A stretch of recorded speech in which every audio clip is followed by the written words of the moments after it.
Alright, hey guys, it's me, Mouse here. Today we will be talking about, yeah. Okay, some of the odd interactions I've had with my teachers from middle school. Surprisingly, all science teachers, but hey, what can I say? Science teachers are usually very nice. Anyways, the first story is from when I have to say maybe 10 or 11 years old, and I was goofing around in class with this new kid while my teacher was talking about, I wasn't paying attention, so, Anyways, throughout the entire class, me and this kid were just making little paper airplanes and subtly flying them across the table. I was surprised that we never really got in trouble, but after a while we did have to put the sticky notes away so we could actually pay attention. After a short while, the bell rang and we were all free to go. Well, at least, most of us were. The teacher called my name and told me to wait a bit. I was extremely nervous, already counting how many days in detention it would be for making paper airplanes in class. She placed a piece of paper on my desk, and what I remember her saying next was truly shocking. What were you doing? No, that is not how you make a paper airplane. Here, let me show you. She then started folding the paper while I was just staring at her, very confused. When she finished making it, she flew it across the table and even let me keep it after.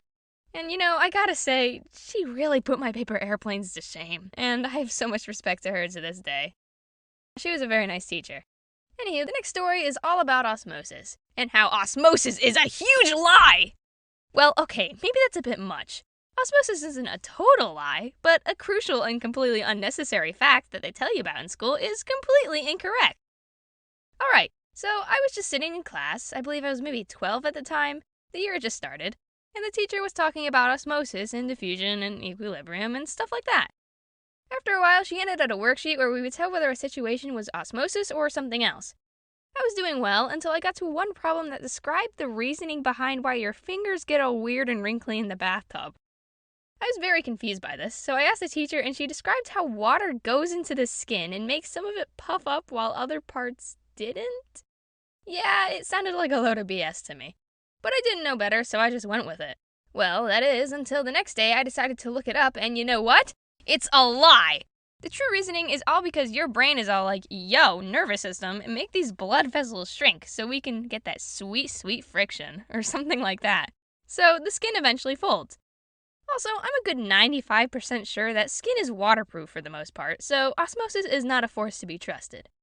Anyways, I just had to tell my teacher about this amazing discovery, so in class while we were watching Osmosis Jones or something like that, I tell her about my very long hours of research, and she says something around the lines of, "Oh yeah, I know, the school just wanted us to teach it like this though, so don't go around telling anyone." And of course with that, I tell everyone I know, and start a war with osmosis amongst my friends at the time. And now go on to tell the 5 to 10 viewers that stick around halfway through my videos.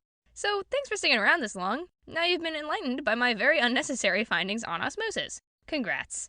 Anyways, that would be all, fellow YouTube travelers. I sincerely hope I see you again soon. See ya.